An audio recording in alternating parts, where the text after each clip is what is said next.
I'm afraid that I'm wrong, but I'm also afraid that I'm right. Maybe this season they are not having that kind of chemistry that I felt that they had in the team. I always felt that Spurs in the last years, of course, they were not buying, or they were not buying a lot, but they were doing something that for me is even more important, which is to keep all the good players that they have. They were happy to belong to that project, to that club, to that dream. It looks like probably now some of the boys, they are not so happy to stay. They have their eyes in bigger pictures. Maybe in this moment the team is not that focused family full of chemistry. Tottenham feels like a club chasing balance sheets, not trophies. From a business perspective, Spurs might be one of the best run teams in Europe. A real revenue machine with a world-class stadium that looks incredible. It's even been used for NFL events. That's right, hand egg. But somehow it feels like it has zero soul, especially when you think about the footballing side. Typical Tottenham performance, they obviously will let you down most times. In a competitive football city like London, that pressure hits even harder because other clubs are doing bigger things. Though Spurs did win a European title before the Gunners. Edison invented. Tottenham look like trendsetters in the business world, but not in football. I mean, they have set one trend in football. But Tottenham is the history of the Tottenham. For years, the direction fell shaped by Daniel Levy, a guy who was a businessman, not a dreamer. And even though he's no longer the executive chairman, that mindset still lingers. The club keeps turning profits, they make a lot of money, but the team feels lost. They're stuck once again in a managerial carousel with no clear style. No identity, no real legacy to lean on. No, I think when they hired Igor Tudor, what do you think his objective was? Survival in the Premier League. That's just the reality. They finally won a trophy, yet now they look worse than ever before domestically. Out of all that bottom pack there, Tottenham are the one team where I can say they do not look like a team that can get results or gonna get results in And the big point. They used to be the club that was always about being close but never enough. From Lucas Moura's miracle night that became the peak that they never surpassed, to Kane's wasted prime. They felt like a club that would never achieve anything. Then you add in the fact that they sacked Mourinho before a cup final, and then they fired the one guy who brought them a trophy, and you begin to question what Spurs' long-term ambitions really are. Ange in particular is a good situation, because there were a lot of Spurs fans that I think wanted him out, even after the incredible Europa League win. But it's a new season, and not only was his replacement fired, but Spurs are staring at the possibility of finishing in the bottom half for a second year in a row. I mean, they were so low on the table that there were talks of relegation. I'm actually really glad that Ange's tenure at Tottenham has aged well. He won them a trophy through an injury crisis, after putting his balls on the line and saying that he always wins in a second season. I'll correct myself, I don't usually win things, I always win things in my second year. Yet he still got sacked because Spurs wanted to compete on all fronts. Well, fast forward, and Spurs are still stuck in a relegation fight. They're still stuck in a situation where they are not competing on all fronts. Today, watching this Tottenham side, they did not look hard to beat. If you're a Tottenham fan, I'll be very worried about getting relegated. Now, I know I made a joke about Spurs winning silverware before Arsenal, but in reality, the difference between the two London clubs shows just how far away Spurs are from the top teams. Like when they play Arsenal, they know the games are always going to be tough, but recently they've just bent over for the Gunners. Igor Tudor had only a few days with the team after stepping in as the interim coach, and he was trying to introduce his usual system while dealing with injuries, suspensions, and players not being fully fit. You know, you can say Igor Tudor, he's only working with what he's got. I think on Friday he said he only had 13 players at training because of all these injuries. Losing the North London derby on its own is hard to accept, but it's even harder to accept when it's happened twice in one season. Eze caused them problems again, which is always embarrassing, especially since Eze doesn't look that great against any other opposition, but against Spurs, he turns into prime Henry mixed with Ronaldinho. As that game went on, Spurs' weaknesses became so clear. Defensively, these guys are just non-existent. This is certainly not a first choice defensive line. They've conceded 4 goals against Arsenal, and it's not likely to get much better between now and the end of the season. Their midfield is more open than Bonnie Blue, and once Arsenal found their rhythm, Spurs just couldn't keep up. Big gap in psychophysical moment between two teams. It was too much Arsenal for us in this moment with the problems we have.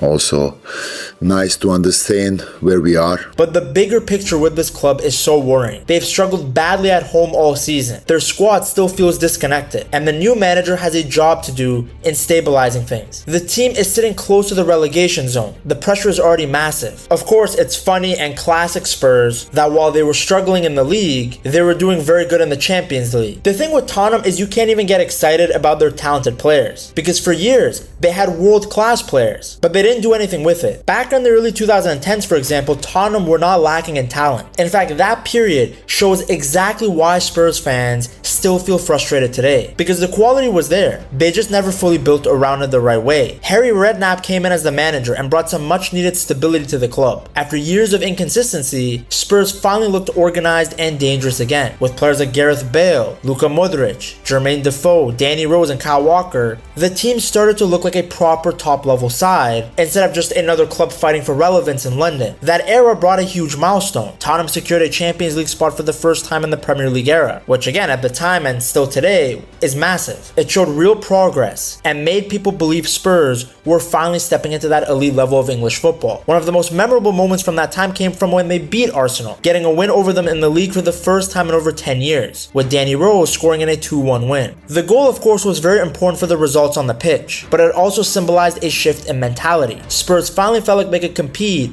with their biggest rivals. Then during that period, they of course had Gareth Bale. Watching Bale for those years, it was a joy. You were seeing a player evolve in real time. He started as this promising young talent at left back, but by his last few seasons at Tottenham, he was one of the best players in the world. There were times where he legit looked like left-footed Cristiano Ronaldo. His combination of speed, strength, and skill, it was just crazy. Even today, it's hard to think of many players in the Premier League who had that exact mix. He was carrying the Spurs side on his back, especially if you look at that 2012-2013 season. And that's exactly what Florentino Perez saw. Real Madrid saw him as Ronaldo's regent. Every time he got the ball, you felt like something crazy would happen. But even with Bale's rise and the overall quality in the squad improving, Spurs never really pushed through to that next level. They hovered around the top 4, but never made that final leap into being consistent title contenders. And then of course came one of their biggest problems that would define Tottenham for years: consistently selling their best players without properly rebuilding. You had Luka Modric, who left for Real Madrid, and then Gareth Bale followed for around £86 million,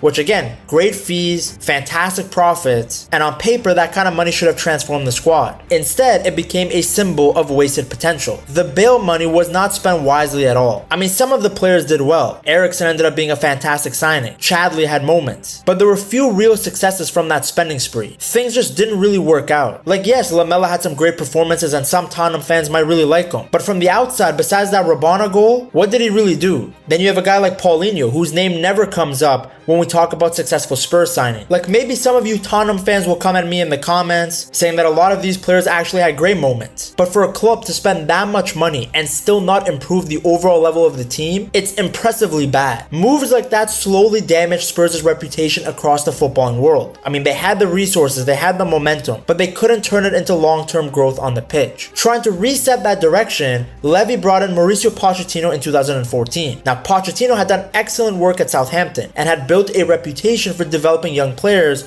while playing exciting football. He felt like the right kind of manager for Tottenham, someone who could grow with the squad instead of chasing quick fixes. And almost immediately you could see the change. Their football became more energetic, more aggressive, more modern. Poch created a culture that allowed players to improve, and they got better week to week instead of just trying to survive. Under him, recruitment improved and the academy players got real opportunities. Like Harry Kane had always been around the squad, but it was Pochettino that turned him into a starter. He went from being labeled a one-season wonder to scoring 20 plus, 30 plus goals a season like it was nothing. The greatest one-season wonder in Premier League history! I don't think people still to this day understand how good Harry Kane was. The guy won the Golden Boot and Playmaker of the Season while playing for one of the worst Spurs teams I've ever seen. Then around him you had players like Dele Alli, Eric Dyer, and Heung-min Son. All of them helped transform Tottenham into one of the most exciting teams to watch in the league. The club finally looked like it was signing the right profiles, players who actually fit the system and had the room to grow. Their improvement was fast. They finished 6th the season before Pochettino arrived, moved up to 5th in his first year, and by his 3rd year, they were finishing 2nd, their highest league finish since winning the title back in 1961. For a moment, it felt like Spurs were genuinely building something special.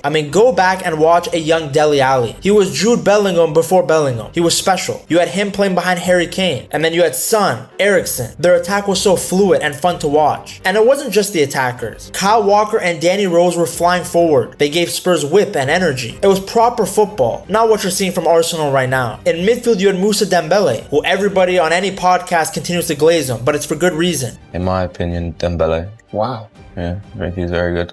His feet are unbelievable. He seems to sort of like glide past people. Yeah, It doesn't look like he's running fast. He just because he's like... so big as well, he just shifts his body so... If there was somebody I'd pay to watch, it'd be Moussa Dembele. That's exactly what Dele Alli said. No, just how he plays the game, he makes it look so easy. Moussa Dembele. Everyone says that. Yeah. Everyone says that. Every Tottenham teammates I do, everyone says Moussa Dembele. Yeah, well, I don't think anyone will give you a different answer, to be honest. Just, he's sort of a freak of nature. I mean, he's a monster. He was incredible. A true box-to-box midfielder who could carry the ball through pressure and control games both physically and with his technical ability. For me, I put him in next to Ronaldinho, Maradona, Okocha. Behind them, you had the center-back partnership of Toby Alderweireld and Jan Vertonghen. They were strong and reliable. And then behind them, Hugo Lloris, the captain of the French national team. Everything about that team suggested a bright future. Even Levy seemed to be investing for the long term, as Spurs prepared to leave White Hart Lane and build their new state-of-the-art stadium. Again, on paper, and frankly on the pitch, it looked like Tottenham were setting themselves up to become a modern powerhouse. They had a strong squad, they had a respected manager, and they had world-class infrastructure coming. And it looked like they were all going to combine together at the same time. But that's when things start to shift again. The focus on building the new stadium began to affect the investments on the pitch. So while other clubs strengthened their squads, Spurs slowed down. I mean, the most shocking moment came in the summer of 2018 when Tottenham became the first Premier League club ever to go an entire transfer window without signing a single player. History. Let's make history together, Daniel. Let's not sign anybody.